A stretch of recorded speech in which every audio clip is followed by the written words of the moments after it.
Start करने जा रहे हैं नया chapter D and F block elements.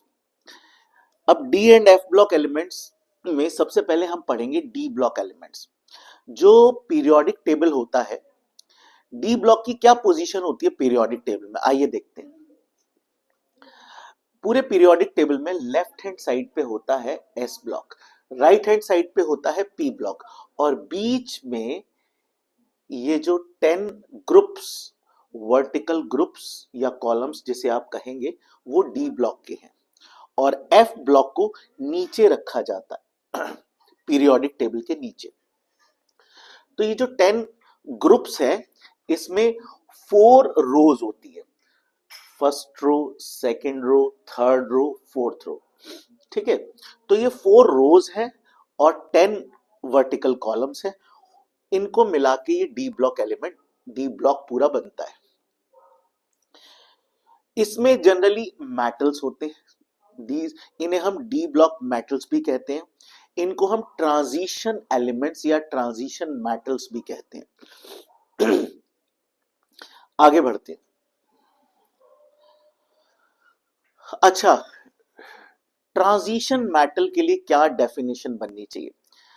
Transition metal या ट्रांजिशन एलिमेंट्स उन्हें कहा जाता है जिनका डी ऑर्बिटल इनकम्प्लीट होता है। डी ऑर्बिटल इनकम्प्लीट होना चाहिए या तो एटॉमिक स्टेट में या आयनिक स्टेट में। यानी अगर एटॉमिक स्टेट में डी ब्लॉक इनकम्प्लीट है, डी ब्लॉक इनकम्प्लीट होना चाहिए या तो एटॉमिक स्टेट में या आयनिक स्टेट में। अगर एटॉमिक स्टेट में कंप्लीट है तो आयनिक स्टेट में इनकम्प्लीट है तो भी उसे ट्रांजिशन मेटल कहा जाएगा। ठीक है ना, एटॉमिक स्टेट में इनकम्प्लीट हो या आयनिक स्टेट में इनकम्प्लीट हो, इनमें से किसी भी स्टेट में या दोनों स्टेट में इनकम्प्लीट डी ऑर्बिटल होगा तो इसे हम ट्रांजिशन मेटल या ट्रांजिशन एलिमेंट कह सकते हैं। अच्छा, आगे बढ़ते हैं। इनकी जो जनरल इलेक्ट्रॉनिक कॉन्फ़िगरेशन है, अगर आप लोगों को ऑफबाउ प्रिंसिपल याद हो, उसका पूरा डायग्राम याद हो, तो इलेक्ट्रॉन्स की जो फिलिंग होती थी वो ऐसे भरा जाता था, 1s 2s 2p 3s 3p 3d 4s 4p 4d 4f। तो यहां जब हम फिलिंग कर रहे हैं तो 1s के बाद 2s आ गया, फिर 2p के बाद 3s आ गया, फिर 3p के बाद 3d नहीं आया, सीधा 4s आया। यानी जब हमने 3p ऑर्बिटल भरा तो उसके बाद 3d ऑर्बिटल को भरने से पहले 4s ऑर्बिटल भरा गया। यानी जो 3d की फिलिंग हुई वो 4s की फिलिंग के बाद हुई। यानी 4s को, अगर 4 को हम n कहते हैं तो 3 को क्या कहेंगे, n-1। तो हमेशा nth ऑर्बिटल का जब s भर जाता है तब जाके जो d भरता है वो n-1 ऑर्बिटल का होता है। यानी 3d 4s के बाद भरा जाएगा, 4d 5s के बाद भरा जाएगा। जैसे ये 5s है, 5p है, तो जब 5s भर जाएगा उसके बाद 4d का नंबर आएगा। तो फिलिंग ऑफ d ऑर्बिटल कब होती है? जब आगे ऊपर वाली शेल का s ऑर्बिटल भर जाता है, तब प्रीवियस d शेल उसके बाद भरना शुरू होती है। यानी 4s के बाद 3d भरी जाएगी, 5s के बाद 4d भरना शुरू होगा। तो ये जनरल इलेक्ट्रॉनिक कॉन्फ़िगरेशन है डी ब्लॉक की। इसमें हम s के भी इलेक्ट्रॉन्स दिखाते हैं, 1 to 2 n-1 d 1 to 10। d में 5 ऑर्बिटल्स होते हैं। d के पास कितने ऑर्बिटल्स होते हैं? 5। हर ऑर्बिटल में 2 इलेक्ट्रॉन आ सकते हैं। 5 ऑर्बिटल्स हैं, हर ऑर्बिटल में 2 इलेक्ट्रॉन आ सकते हैं। पेयर ऑफ इलेक्ट्रॉन्स रहते हैं हर ऑर्बिटल में। तो टोटल कितने इलेक्ट्रॉन्स आ गए? 10। 10 इलेक्ट्रॉन्स आते हैं डी में। आगे बढ़ते,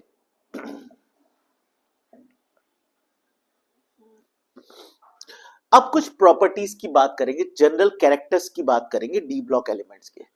D block elements complex compounds बना सकते हैं। अब ये कॉम्प्लेक्स कंपाउंड क्या होता है? For example complex compounds, for example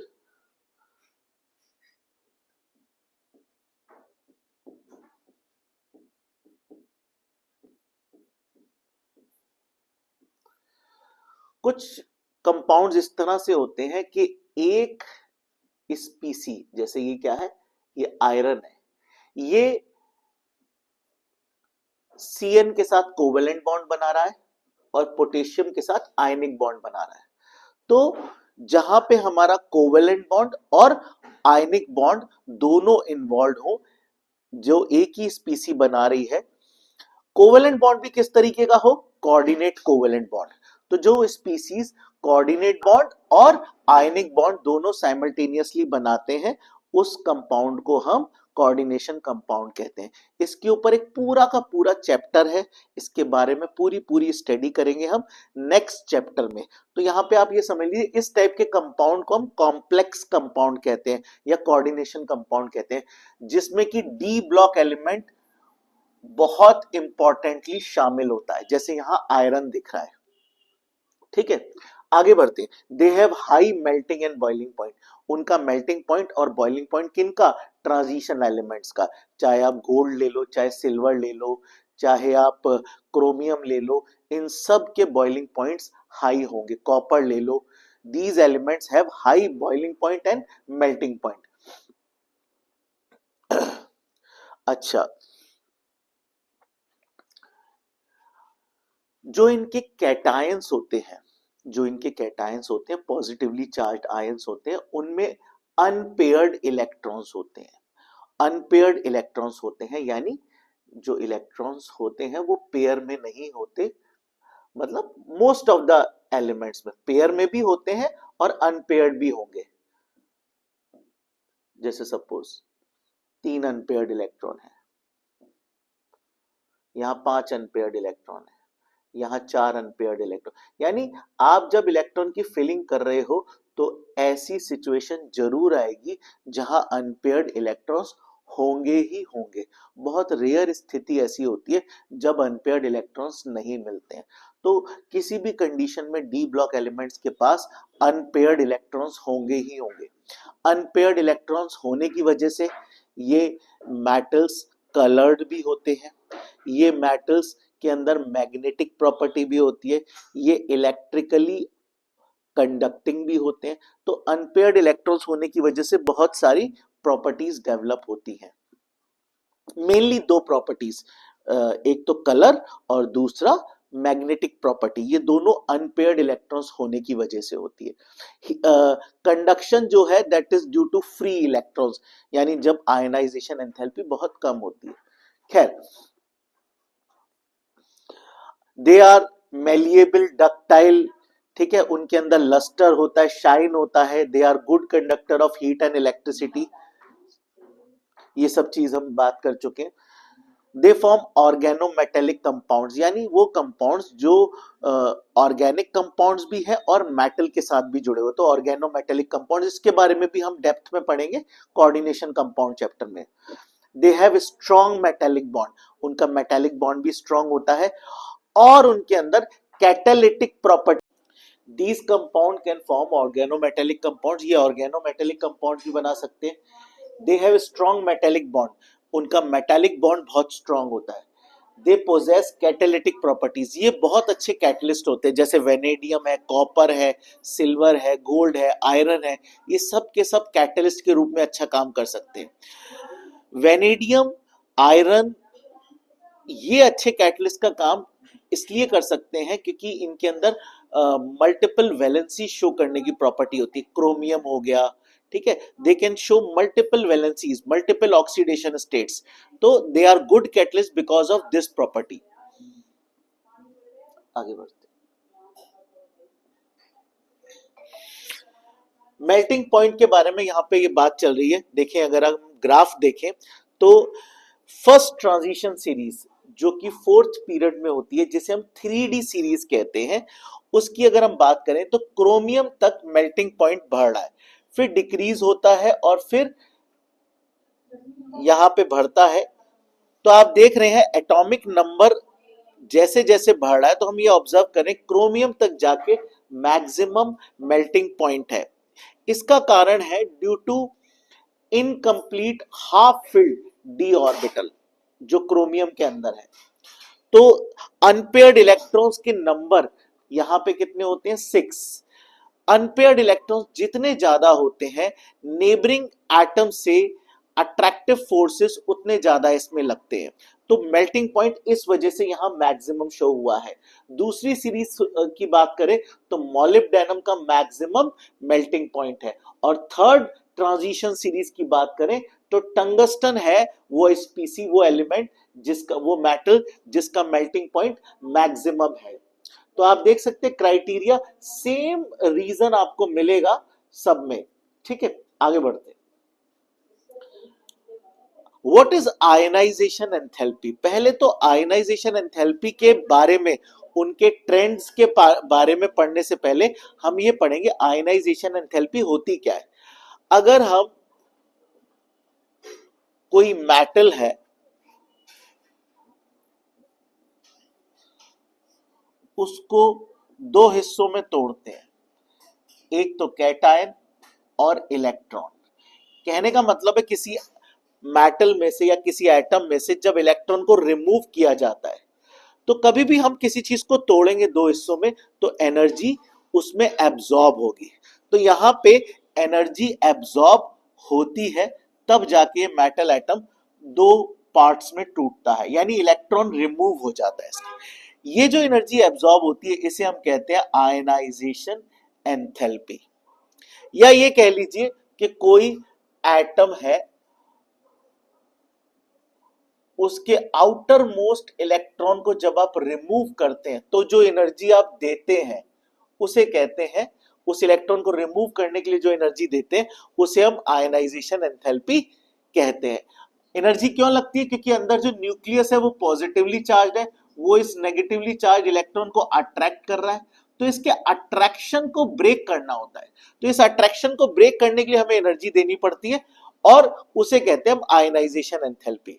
तो जितना ज्यादा पॉजिटिव चार्ज होगा सेंटर में, जितना ज्यादा यहां चार्ज होगा, उतना ज्यादा अट्रैक्टिव फोर्स होगा, यानी न्यूक्लियर चार्ज जितना ज्यादा होगा। और ये भी कह सकते हैं कि इलेक्ट्रॉन जितना पास होगा न्यूक्लियस के,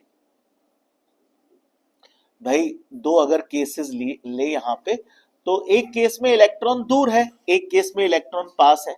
कहां एनर्जी ज्यादा लगेगी? यहां एनर्जी ज्यादा लगेगी इलेक्ट्रॉन को रिमूव करने में, यहां दूर होने की वजह से अट्रैक्शन वीक हो जाता है। तो दो पॉइंट्स हैं जो आयनाइजेशन एंथैल्पी के मैग्नीट्यूड को बढ़ाते हैं।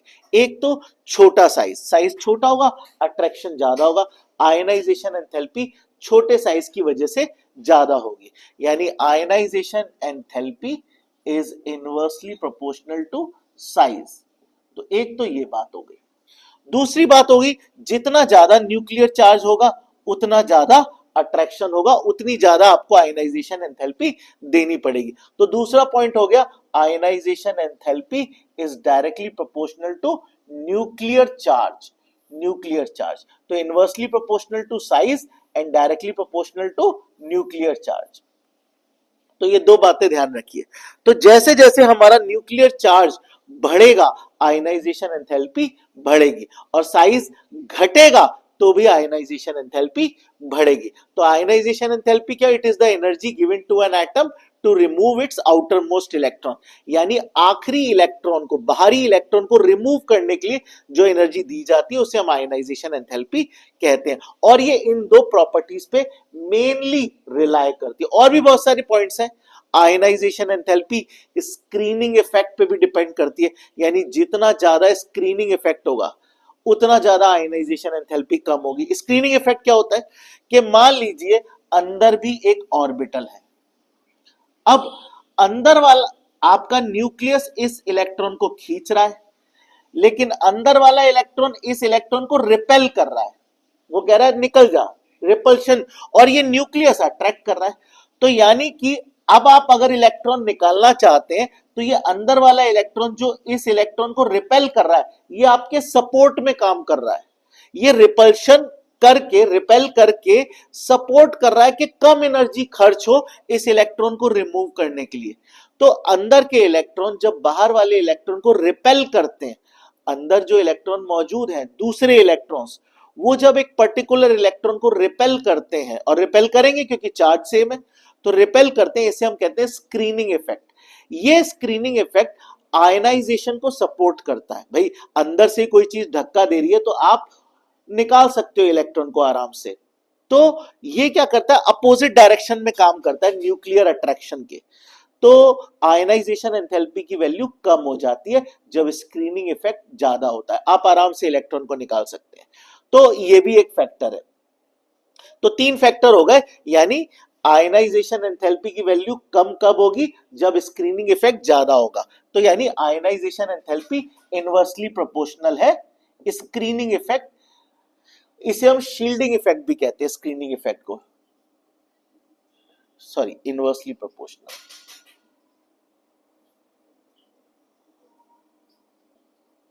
स्क्रीनिंग इफेक्ट ज्यादा है तो आयनाइजेशन एंथैल्पी कम लगी। ये 3 फैक्टर्स हो गए।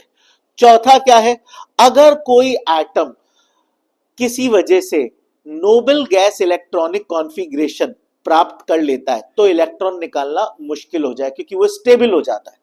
उस केस में भी आयनाइजेशन एंथैल्पी की वैल्यू बहुत ज्यादा होती है, यानी नोबल गैस इलेक्ट्रॉनिक कॉन्फ़िगरेशन या stable electronic configuration.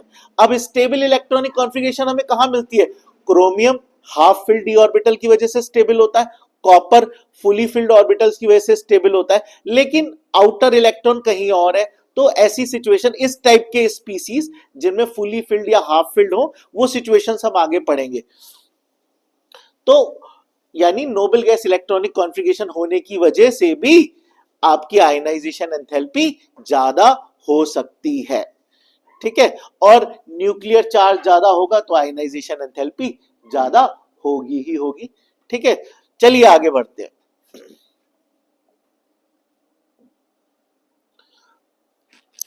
Ionization enthalpy की अगर बात करें, it increases from left to right due to increase in effective nuclear charge.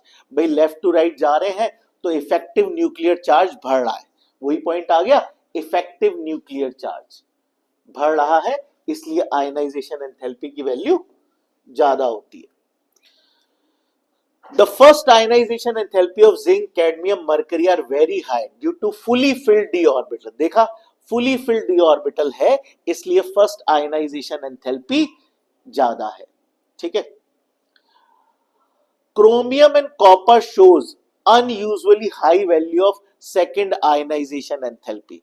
भाई सेकंड आयनाइजेशन एंथैल्पी की वैल्यू कॉपर और क्रोमियम में ज्यादा क्यों है, क्योंकि भाई जब दूसरा इलेक्ट्रॉन निकालना है तो क्रोमियम स्टेबल हो गया, डी में 5 इलेक्ट्रॉन है, जब दूसरा इलेक्ट्रॉन कॉपर में से निकालना है तो भी वो फुली फिल्ड हो गया, डी में 10 इलेक्ट्रॉन से। और ऊपर वाले केस में भी आउटर मोस्ट जो इलेक्ट्रॉन निकलेगा वो एस में से निकलेगा, तो एस भी S2 है, यहाँ पे फुली फिल्ड है, तो उसमें से भी स्टेबल इलेक्ट्रॉनिक कॉन्फ़िगरेशन होने की वजह से वो उसकी आयनाइजेशन एंथैल्पी हाई होती है, ठीक है। Third ionization energy of manganese is very high, क्योंकि अगर हम मैग्नीज की इलेक्ट्रॉनिक कॉन्फ़िगरेशन देखें तो 3d5 4s2, तो 2 इलेक्ट्रॉन जब s से निकल गए तो जब तीसरा इलेक्ट्रॉन निकालना है तो d में हाफ फिल्ड d ऑर्बिटल है, 5 इलेक्ट्रॉन है, तो इसकी थर्ड आयनाइजेशन एंथैल्पी बहुत हाई होगी। आगे बढ़ते हैं। ये है आयनाइजेशन एंथैल्पी का ग्राफ, आप देख सकते हैं लेफ्ट टू राइट चलने पर बढ़ती जा रही है, फिर कम हो गई। यहाँ पे आयरन की मैक्सिमम शो करी हुई है यहाँ पे, ठीक है। तो आप देख सकते हैं अप एंड डाउन्स है आयनाइजेशन एंथैल्पी को लेके, क्योंकि बहुत सारे फैक्टर्स इन्वॉल्व होते हैं, किसी एक पर्टिकुलर फैक्टर पे डिपेंड नहीं करती है। तो अप एंड डाउन्स इसीलिए है क्योंकि there is not only a single factor which is responsible for the increase in ionization enthalpy, there are several factors. ठीक है, तो ये है ग्राफ।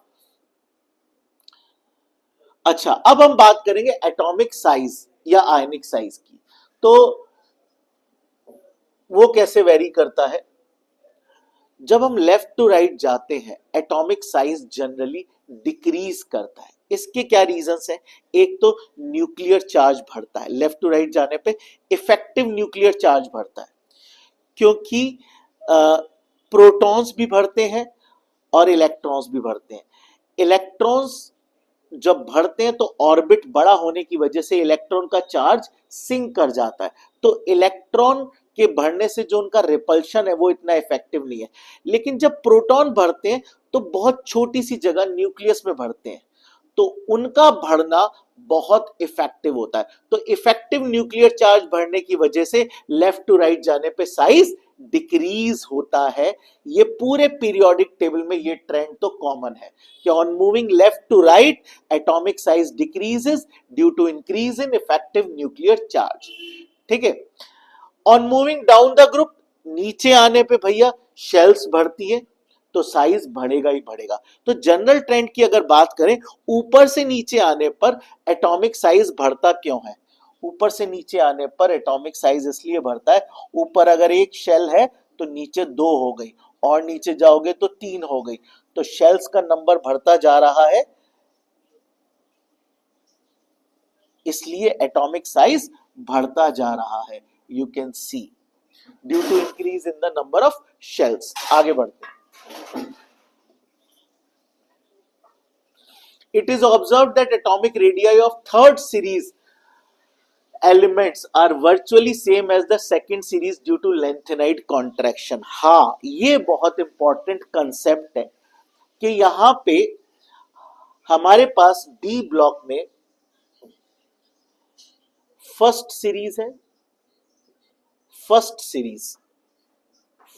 सीरीज है, सेकंड सीरीज है, थर्ड सीरीज है, और फिर फोर्थ सीरीज भी आ जाती है।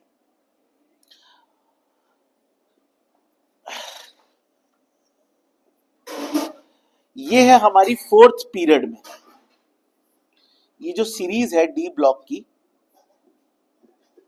ये हम 3D सीरीज कह रहे हैं। ये 4D सीरीज है, ये 5D सीरीज है, और ये 6D सीरीज है। ये हमारी कौन से पीरियड में है? ये है फोर्थ पीरियड में, ये वाली फोर्थ पीरियड में 3D शुरू होती है।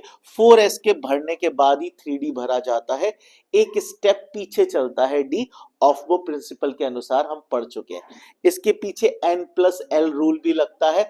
अगर किसी की इलेक्ट्रॉनिक कॉन्फ़िगरेशन पे कमांड अच्छी नहीं है तो एटॉमिक स्ट्रक्चर में जो कि 11th का चैप्टर है उसमें जाके इलेक्ट्रॉनिक कॉन्फ़िगरेशन पे अपनी कमांड को अच्छा करिए। फिफ्थ पीरियड सेकंड सीरीज को बताता है, सिक्स्थ पीरियड थर्ड सीरीज यानी, और ये सेवेंथ पीरियड। तो इस तरह से हमारी 3D सीरीज जो कि फर्स्ट ट्रांजिशन सीरीज है, 4D जो कि सेकंड ट्रांजिशन सीरीज है, और 5D जो कि थर्ड ट्रांजिशन सीरीज है। और यहां बात हो रही है सेकंड सीरीज, यहां पे क्या है? It is observed that atomic radii of third series, third और सेकंड की बात हो रही है, ये दोनों का लगभग साइज बराबर है, जिसे हम सेकंड सीरीज कह रहे हैं। Second transition series is 4D series and third transition series is 5D, जिसमें 5D ऑर्बिटल में इलेक्ट्रॉन भरे जाते हैं। ये दोनों लगभग सिमिलर साइज के हैं। इसके पीछे रीजन है लेंथेनाइड कॉन्ट्रैक्शन। अब लेंथेनाइड कॉन्ट्रैक्शन क्या है? अभी हमने पढ़ा कि जब हम ऊपर से नीचे आते हैं तो साइज बढ़ता है। ऊपर वाले इस पीसी का साइज छोटा है, नीचे वाली एटम का साइज बड़ा है, और नीचे आओगे और बड़ा हो जाना चाहिए, चलना ऐसे चाहिए। और नीचे आओगे और बड़ा हो जाना चाहिए, लेकिन ऐसे चलता नहीं है। देखा गया है, यहां एक्सेप्शन देखने को मिलते हैं कि सेकेंड ट्रांजिशन और थर्ड ट्रांजिशन सीरीज में एटम का साइज लगभग बराबर है। रीजन है लेंथेनाइट कॉन्ट्रैक्शन। तो अब हम समझने की कोशिश करेंगे साइज बढ़ते बढ़ते ऐसा क्या हुआ कि साइज कम हो गया। इसकी वजह से रिजल्ट ये है कि इन दोनों सीरीज का साइज लगभग बराबर है। तो समझने की कोशिश करते हैं। यहां आप देख सकते हैं कि ये है फर्स्ट ट्रांजिशन सीरीज, जो सबसे नीचे ग्राफ बता रहा है वो फर्स्ट ट्रांजिशन सीरीज है, जिसे हम 3D सीरीज कहते हैं, क्योंकि इसमें electron, outer electron 3D orbital में भरा जाता है। उसके बाद सेकेंड और थर्ड ट्रांजिशन सीरीज, जिसमें 4D और 5D में इलेक्ट्रॉन भरा जाता है, वो दोनों एक दूसरे को ओवरलैप कर रहे हैं साइज के मामले में। ये जो ग्राफ है ये एटॉमिक साइज यानी एटॉमिक रेडियाई और एटॉमिक नंबर के अगेंस्ट खींचा गया है। तो आप ये देख सकते हैं कि ये दोनों सीरीज के ग्राफ एक दूसरे को ओवरलैप सा कर रहे हैं, लगभग इनके साइज सेम है। यहां पे ये इसके और इसके, इनकी बात हो रही है। अब साइज सेम होने का क्या कारण है? लगभग, यानी साइज बढ़ना चाहिए, नीचे तो साइज बढ़ता है, यहां सेम होने का क्या कारण है?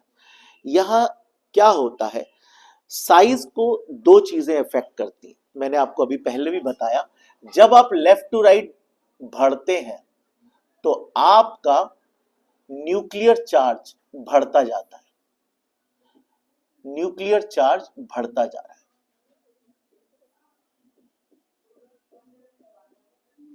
न्यूक्लियर चार्ज बढ़ता जा रहा है और पैरेलली इलेक्ट्रॉन्स का नंबर भी बढ़ता जा रहा है। भाई इधर अगर एक इलेक्ट्रॉन होगा तो इधर दो इलेक्ट्रॉन होंगे, इधर तीन इलेक्ट्रॉन होंगे, क्योंकि एटॉमिक नंबर एक नंबर बढ़ता है तो एक प्रोटॉन और एक इलेक्ट्रॉन बढ़ता है। अगर 5 यूनिट एटॉमिक नंबर बढ़ा तो 5 इलेक्ट्रॉन बढ़ेंगे, 5 प्रोटॉन बढ़ेंगे। जितने प्रोटॉन बढ़ते हैं उतने इलेक्ट्रॉन बढ़ते हैं। प्रोटॉन बढ़ते हैं तो न्यूक्लियर चार्ज बढ़ता है और वो एटम को कॉन्ट्रैक्ट कर देता है, यानी साइज घटता है। इलेक्ट्रॉन बढ़ते हैं तो इलेक्ट्रॉन के बीच में रिपल्शन बढ़ता है, स्क्रीनिंग इफेक्ट बढ़ता है, जिसे हम स्क्रीनिंग इफेक्ट कहते हैं, और एटम का साइज बड़ा हो जाता है। यानी जब एक प्रोटॉन बढ़ा और एक इलेक्ट्रॉन बढ़ा तो एटम छोटा भी हुआ न्यूक्लियर चार्ज के बढ़ने से, और एटम वापस बड़ा भी हो गया इलेक्ट्रॉनिक चार्ज के बढ़ने से, यानी स्क्रीनिंग इफेक्ट के बढ़ने से। तो फिर एटम का साइज तो सिर्फ एक ही चीज पे डिपेंड करना चाहिए, शेल्स पे, यानी अब शेल्स बढ़ेंगी तो साइज बढ़ना चाहिए, क्योंकि न्यूक्लियर चार्ज के बढ़ने को इलेक्ट्रॉन का चार्ज यानी शील्डिंग इफेक्ट कैंसिल आउट कर देना चाहिए, और सिर्फ अब हम डिपेंड रह गए ऑर्बिट के नंबर पे। अब ऑर्बिट बढ़ेंगे तो साइज बढ़ेगा, लेकिन क्या होता है, स्क्रीनिंग इफेक्ट का असर इनइफेक्टिव हो जाता है, स्क्रीनिंग इफेक्ट बेकार हो जाता है, उसका इफेक्ट कम हो जाता है, जीरो हो जाता है या बिल्कुल लेस हो जाता है। क्यों होता है? क्योंकि जब भी हम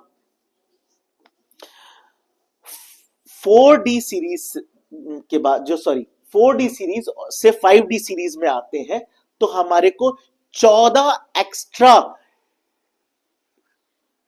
F ब्लॉक एलिमेंट्स ऐड करने होते हैं। अगर आप पीरियोडिक टेबल को गौर से देखोगे तो यहां पे लेंथेनॉइड्स 57 to 71 यहां पे जो कि नीचे रखे जाते हैं वो ऐड हो गए, यानी 14 एलिमेंट्स ऐड हुए तो एटॉमिक नंबर 48 के बाद सीधे 72 आ गया।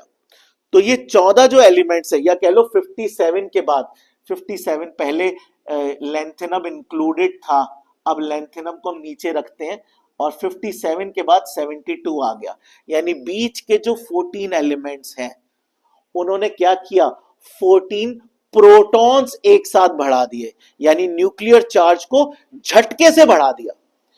14 यूनिट प्रोटॉन्स बढ़े तो न्यूक्लियर चार्ज बहुत ज्यादा बढ़ गया, और साथ के साथ 14 इलेक्ट्रॉन्स भी बढ़े, तो इलेक्ट्रॉनिक चार्ज भी बढ़ गया।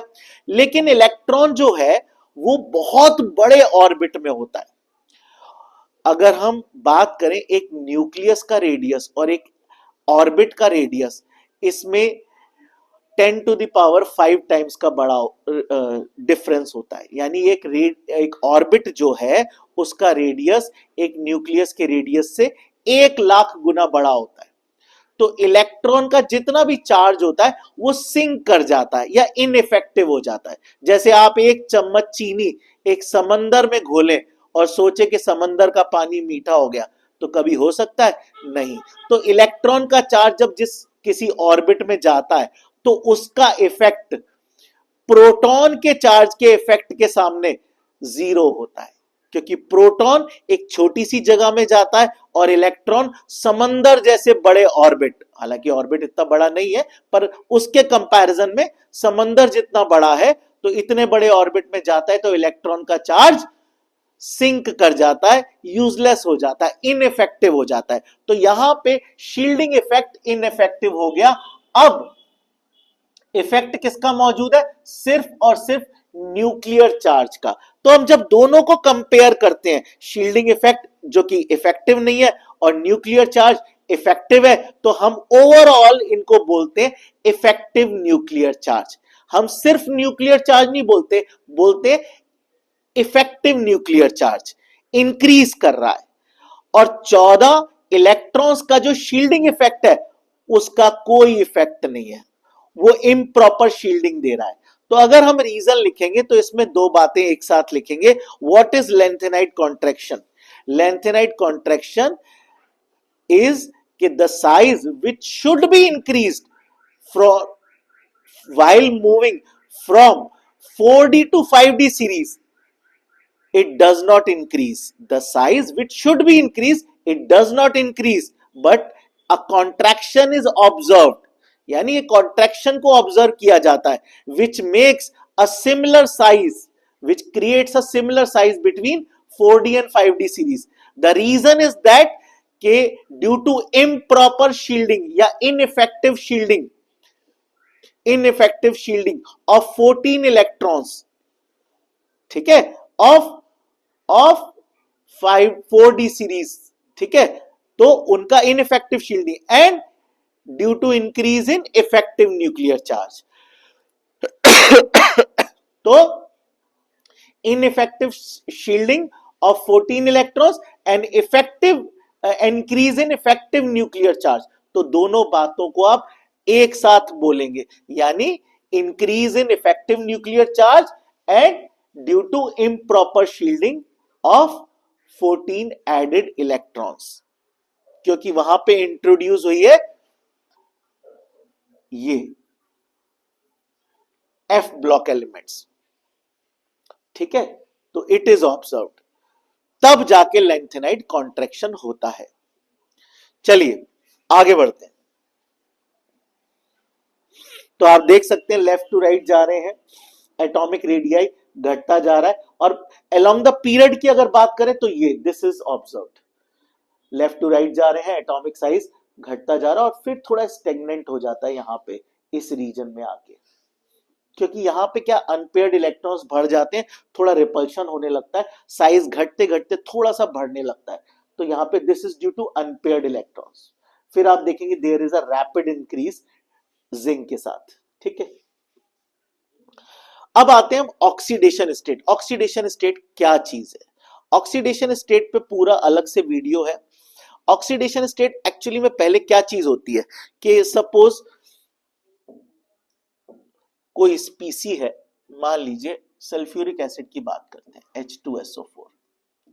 अब यहां पे ओवरऑल सल्फ्यूरिक एसिड पे कोई चार्ज नहीं है, लेकिन अगर हम इसमें से सल्फर को निकाल दें बिल्कुल अलग, इस मॉलिक्यूल को तोड़ के जब सल्फर को निकालेंगे तो देखेंगे कि सल्फर के ऊपर +6 चार्ज है, यानी ये अपने 6 इलेक्ट्रॉन खो चुका है। तो ये इसकी ऑक्सीडेशन स्टेट है इस मॉलिक्यूल के अंदर। यानी जब हम किसी स्पीसी को उसके मॉलिक्यूल से अलग करते हैं, अलग करने के बाद जो चार्ज दिखाई देता है उसे उसकी ऑक्सीडेशन स्टेट कहते हैं। अपने मॉलिक्यूल में, यानी वो ऑक्सीडेशन स्टेट अभी नहीं दिखाई देगी जब तक वो उस मॉलिक्यूल में, वो तब दिखाई देगी जब उस मॉलिक्यूल से अलग किया जाएगा। तो ऑक्सीडेशन स्टेट या oxidation number is the charge which is observed on the body of the species when it is removed from its molecule। ठीक है, तो यहां पे इस तरह से the net numerical charge present on an atom of an element in a molecular ion is known as oxidation state और oxidation number. और इसको इस तरह से समझेंगे कि उसे जब अलग कर देंगे, तो जैसे H2O है, H2O पे कोई ओवरऑल चार्ज नहीं है, लेकिन ऑक्सीजन को जब आप रिमूव करोगे तो ऑक्सीजन पे देखोगे कि 2 नेगेटिव चार्ज है, हाइड्रोजन पे देखोगे पॉजिटिव चार्ज है, तो इसे हम ऑक्सीडेशन स्टेट कहते हैं। तो यहां पे ऑक्सीडेशन स्टेट भी कैसे वेरी करती है, तो आप देख सकते हैं सबसे पहली खासियत के transition elements variable oxidation state show करते हैं। आप देख रहे हो स्कैंडियम +2+3, टाइटेनियम +2+3+4, और इसमें सबसे इंपॉर्टेंट बात होती है कि एक स्पीसी जिसके आउटर मोस्ट शेल में जितने इलेक्ट्रॉन है वो सब के सब रिमूव हो सकते हैं। तो स्कैंडियम के पास 3d14s2, तो ये अगर एक इलेक्ट्रॉन रिमूव होता है या दो रिमूव होते हैं तो जितने रिमूव होते हैं उतनी ऑक्सीडेशन स्टेट है, और अगर सारे इलेक्ट्रॉन रिमूव हो जाए तो वो बन जाती है उसकी मैक्सिमम ऑक्सीडेशन स्टेट। आप यहां पे देख सकते हैं कि हर स्पीसी की जो मैक्सिमम ऑक्सीडेशन स्टेट है वो उसमें मौजूद टोटल नंबर ऑफ इलेक्ट्रॉन्स पे डिपेंड, जैसे यहाँ पे 3 इलेक्ट्रॉन है तो ये इसकी मैक्सिमम ऑक्सीडेशन स्टेट है, यहाँ पे 4 इलेक्ट्रॉन है तो ये इसकी मैक्सिमम, तो आप देख सकते हो 5 है तो ये इसकी मैक्सिमम ऑक्सीडेशन स्टेट है। तो मैक्सिमम ऑक्सीडेशन स्टेट बताती है कि टोटल इलेक्ट्रॉन्स कितने हैं। ठीक है, मैग्नीज तक तो ये ट्रेंड चलता है। उसके बाद जितने रिमूव हो सकते हैं, जैसे अब आयरन की बात करें तो यहाँ पे मैक्सिमम ऑक्सीडेशन स्टेट +6 तक दिखाई है, लेकिन कॉमन ऑक्सीडेशन स्टेट्स +2 और +3। जो कॉमन ऑक्सीडेशन स्टेट्स हैं उन्हें हमने स्क्वायर में यहाँ पे रिप्रेजेंट कर रखा है। तो आप देख सकते हैं किसी भी ग्रुप के अंदर मैक्सिमम ऑक्सीडेशन स्टेट जनरली उसके टोटल नंबर ऑफ इलेक्ट्रॉन्स पे डिपेंड कर रही है या उसके ग्रुप नंबर पे भी डिपेंड करती है। तो आप देख रहे हैं कि मैक्सिमम ऑक्सीडेशन स्टेट +7 तक यहां बढ़ी, ये फर्स्ट ट्रांजिशन सीरीज की बात हो रही है, और फिर थोड़ा डिक्रीज होने लगी कि कितने वो मैक्सिमम इलेक्ट्रॉन लूज कर सकता है। ठीक है ना, तो ये आप देख सकते हैं मैग्नीज +7 ऑक्सीडेशन स्टेट शो कर रहा है। तो इस तरह से ये ट्रेंड चलता है, जो कि इलेक्ट्रॉनिक कॉन्फ़िगरेशन पे बहुत डिपेंड करता है कि कौन सा इलेक्ट्रॉन इजीली लूज किया जा सकता है।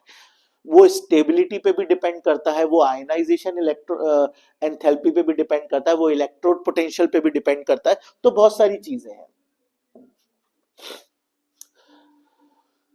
इलेक्ट्रॉनिक कॉन्फ़िगरेशन पे आपको जैसे बताया कि जो इलेक्ट्रॉनिक कॉन्फ़िगरेशन है उसके आधार पे भी ऑक्सीडेशन स्टेट डिसाइड होती है। जैसे यहां पे आउटर मोस्ट शेल में 3 इलेक्ट्रॉन है तो आप देख सकते हो ये मैक्सिमम ऑक्सीडेशन स्टेट है। मैग्नीज के पास 7 है तो ये सातों के सातों लूज कर सकता है। अब यहाँ पे आयरन की बात करें तो आयरन के पास 8 इलेक्ट्रॉन है, 4s2 3d6।